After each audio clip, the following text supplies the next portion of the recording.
Hello and welcome back. Today I've got an update video for that randomized dungeon I had been working on a few months back that I kind of put off and just things haven't been happening too fast with it, but I have been working on it. Either way, yes, an update. Finally. Haha.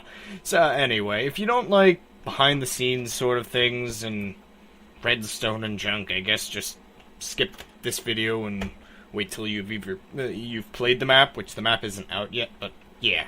So, yeah, if you don't like that, I guess you should probably leave now.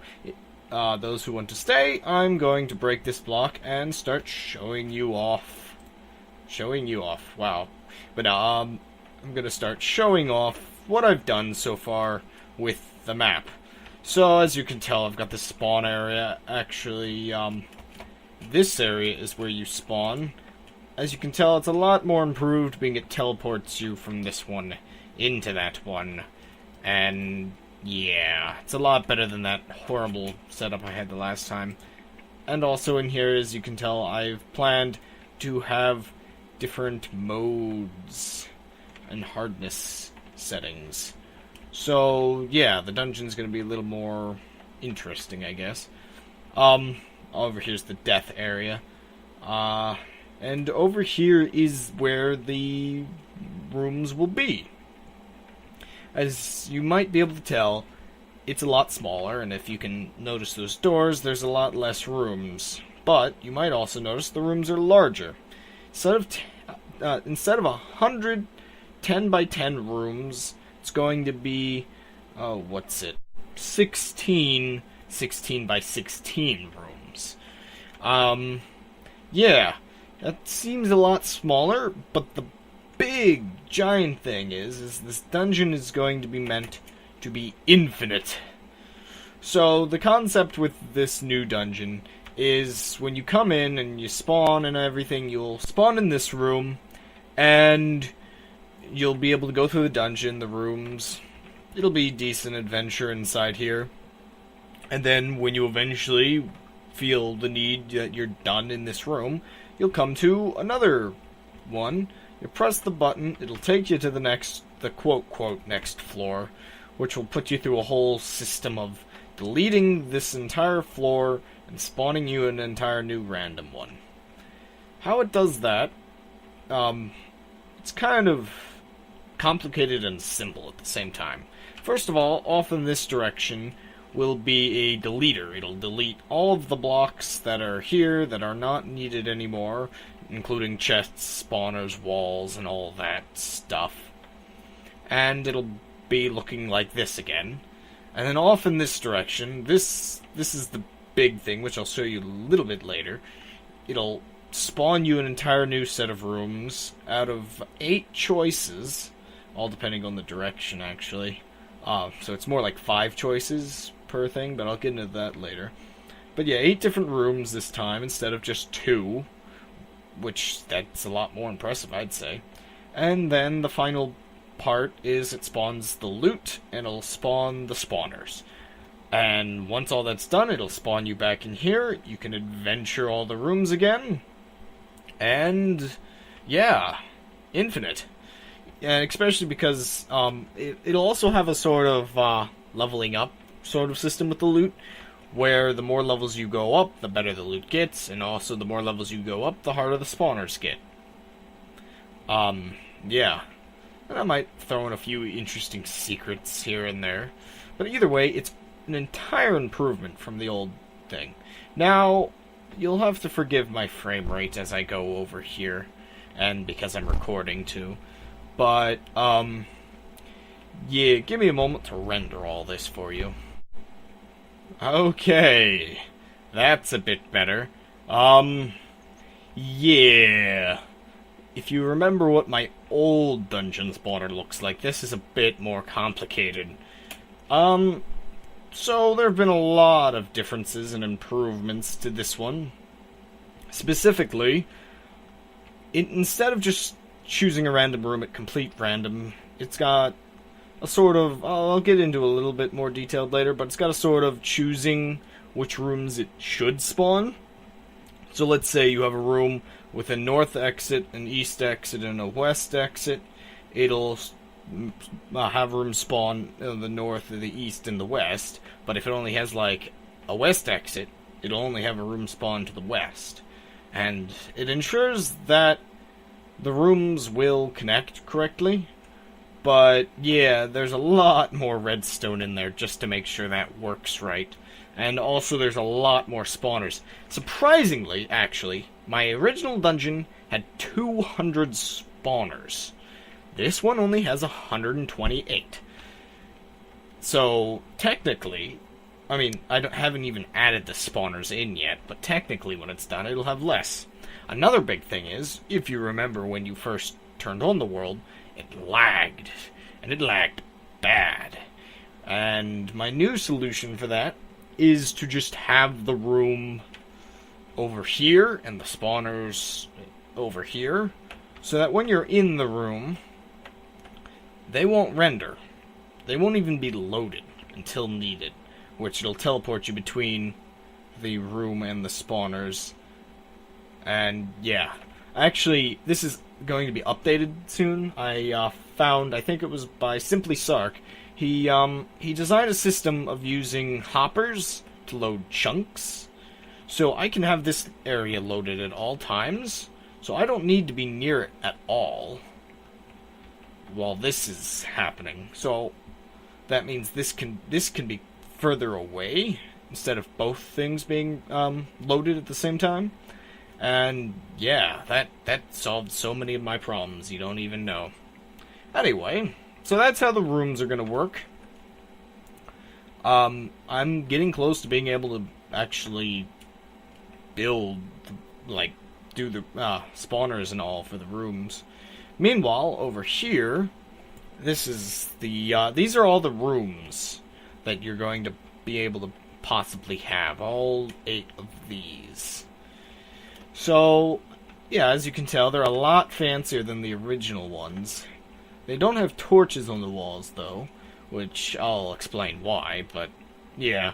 So as you can tell, these are a lot fancier. There's a lot more variety, including cornering that pillar room, and instead of just going this way, you also have, I think that's an east to west hallway. Also, as you can tell, the dungeon over there did not have a roof. This is what the roof's going to be like.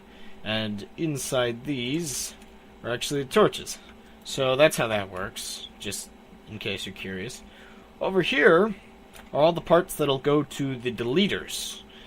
The deleters, they're going to be a kind of complicated thing to set up in a way. It's just got to delete all the items. I've got to make sure these parts of the walls delete first, then these parts, then the loot, then the spawners and the anvils. And yeah, that should work. This is an old loot system over here, and this is the new loot setup I'm gonna have. So the way this loot is, oh my gosh, look at all these. So the way the loot is going to work is when you go to the first level, it's gonna be this row. I forget how many chests are in here, actually. Yeah, it's 32 chests.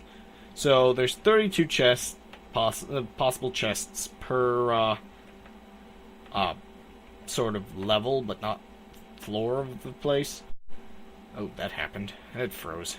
But yeah, I haven't entirely decided what the loot's going to be or how many floors, but pretty much, if I remember right, it's going to pretty much start from level 1, level 2, level 5, level 9, then like level like 15, and then 20, and then 25, 30, 35, 40, 45, and then 50. Yeah, that sounds about right. So, yeah, every so many levels you'll get better loot, and better loot, and better loot, until you're at level 50, and nothing can get better. That's going to apply to the spawners too, but I haven't really put as much work into those. But yeah. There's not much else to talk about in this world. There's a few details I want to go over in my test world, though, which I will go there now.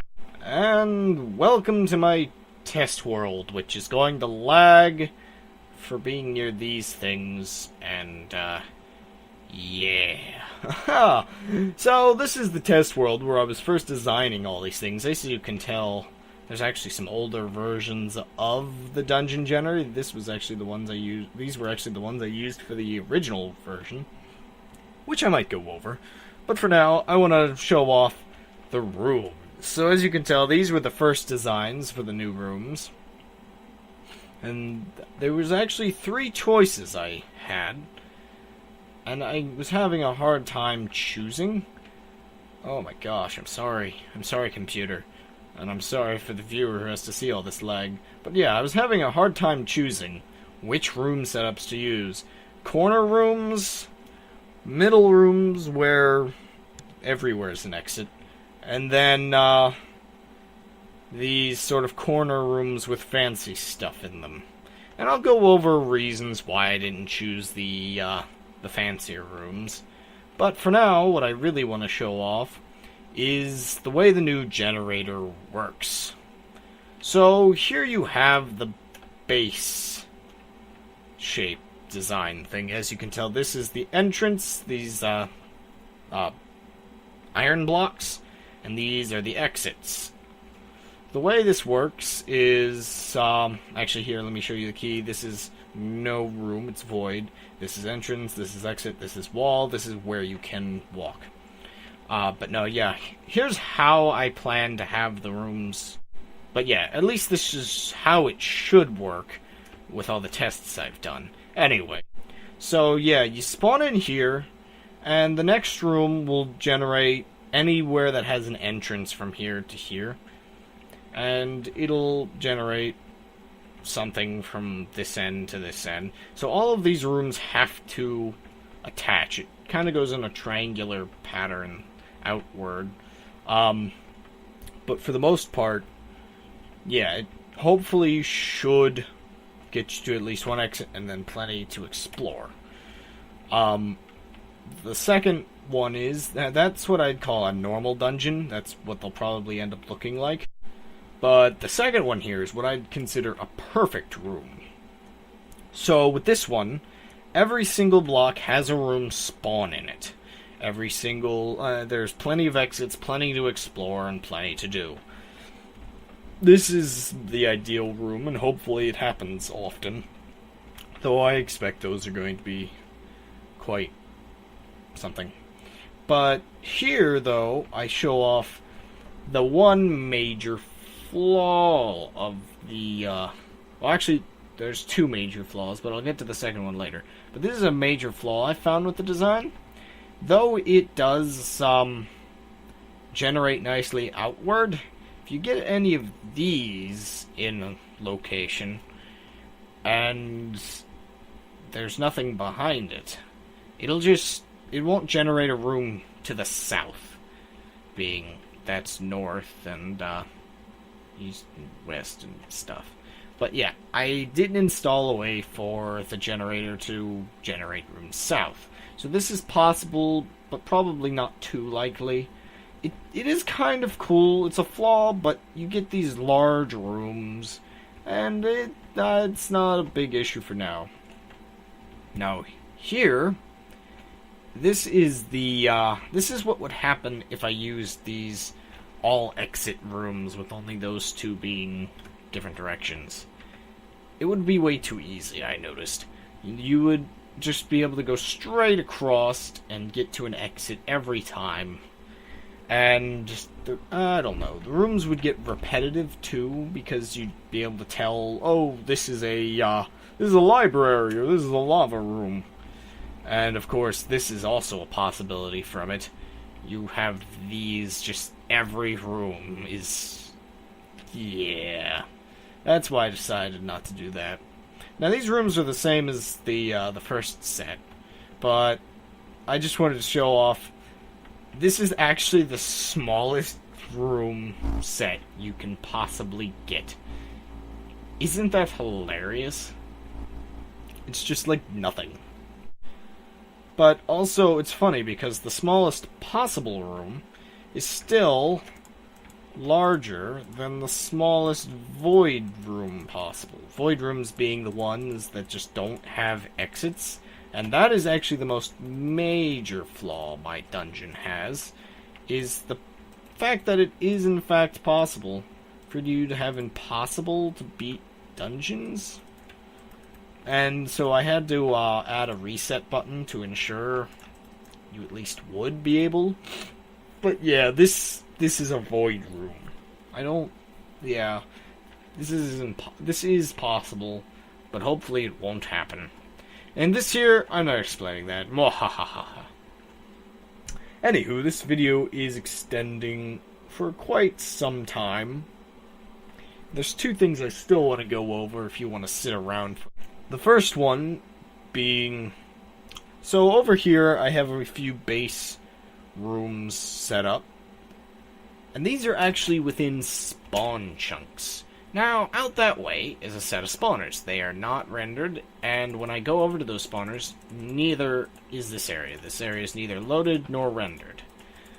And, if I just destroy a bunch of this at random, fly over here, click the button, come here to this laggy McLag area with all these spawners for testing reasons, click the button, and then go back.